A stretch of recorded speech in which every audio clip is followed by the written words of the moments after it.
I was born in Raisin City, California. I was actually born in Fresno, but I take Raisin City. I think it's pretty cool, and my family are raisin farmers out there on the West Coast, and I think it's a pretty cool deal.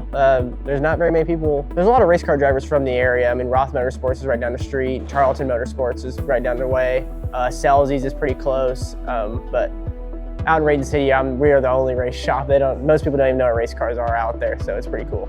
Population of like maybe 800.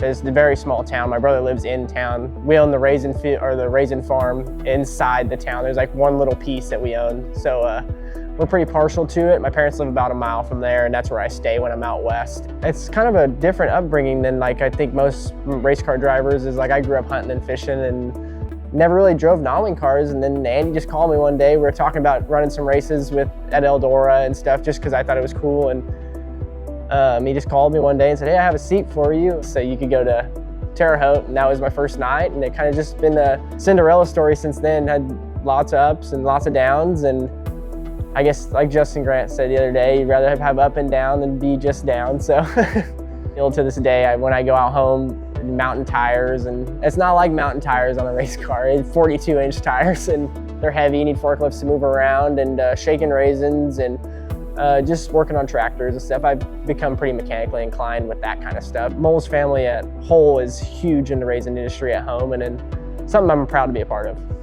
Raced a little bit on the West Coast, and that was like kind of the introduction to it. I think for me, I'd go to the races, and my dad was a welder, and he built pins at Beef Packers, which was owned by Roth Motorsports, Dennis Roth, and they're great family friends and still are to this day. So obviously Todd Ventura and Dennis Roth, they played a huge factor in me, my upbringing, and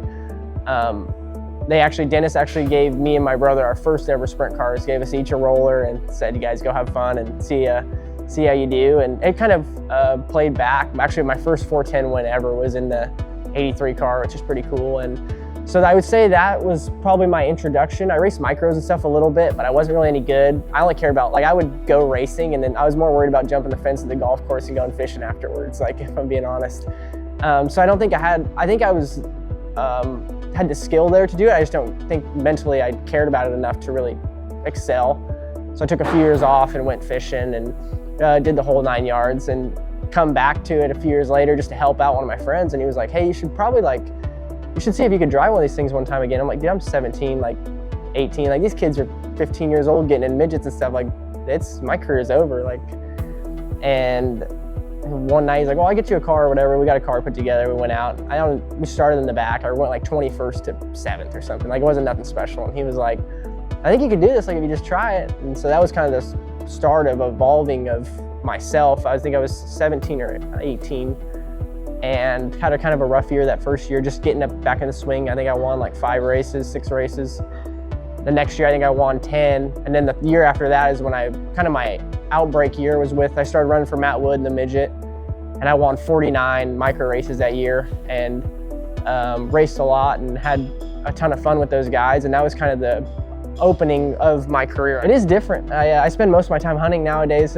Fishing season for us out west is kind of year round, but it starts really in March and goes through June. So usually I'm out here already racing and doing stuff like that. So I do miss that a little bit, but I don't think I'd change a thing for the world.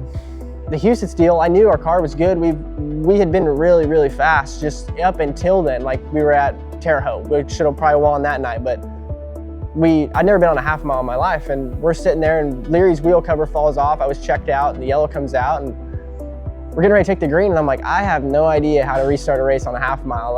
So I just did like I normally do, just go right to the wall. I had no idea, like those guys, they go all the way almost to the infield at Terre Haute.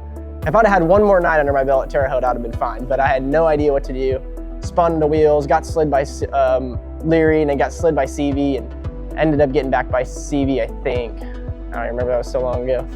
And then we go to Houston, and I'm checked out, and I crash by myself, just cut a tire and then crash and whatever. I mean, that just is what it is, part of the sport. But the other night, I felt like they gave, I don't know how many restarts it was, but it felt like 10 at the end of the race there with like 5 laps to go. And Matt Wood's a really good, he's a promoter obviously of that race where he was, but he's a really good, he's been a really big part of my racing career. And when he's in the infield, he's like just telling me to breathe, like calm down, like you're gonna be all right. And when you have a promoter doing that, it's a I was like, wow, this is a pretty big deal. He's pretty excited for me. So I just kind of tried to batten down the hatches. I had all my guys were there, and they keep me pretty safe and calm.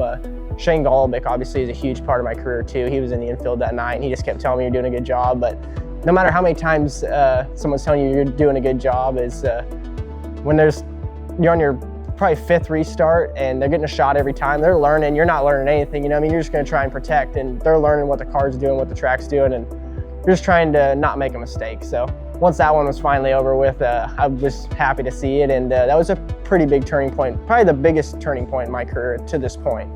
I heard Gio Scelzi say that racing isn't fun, winning is fun. I truly believe that. Racing is cool, it's great, whatever, but me and Andy aren't here for that. We're here to win. There's no reason to beat around the bush and say I'm trying my best or whatever. Everybody's trying their best. If you're strapping in there and you're not doing your best, you don't deserve a job. Like, I mean, that's just what you do. But winning is everything. It's the only thing they remember you in the sport for, and just try to get to that a little more. I think I ran second, I felt like 12 times last year, and I'm not.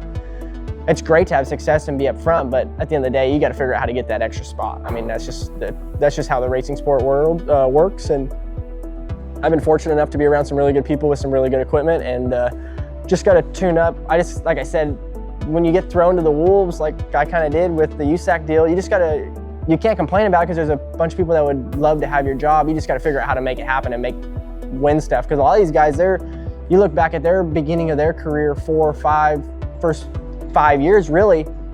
I mean, most of them are lucky to have a couple of USAC top 10s, top 5s, let alone wins and stuff like that. So I just got to remind myself that constantly, that I'm doing well for myself. I just need to keep digging, because I mean, times do get low. You start crashing stuff, and I mean, you guys all seen it during Sprint Week 2 years ago.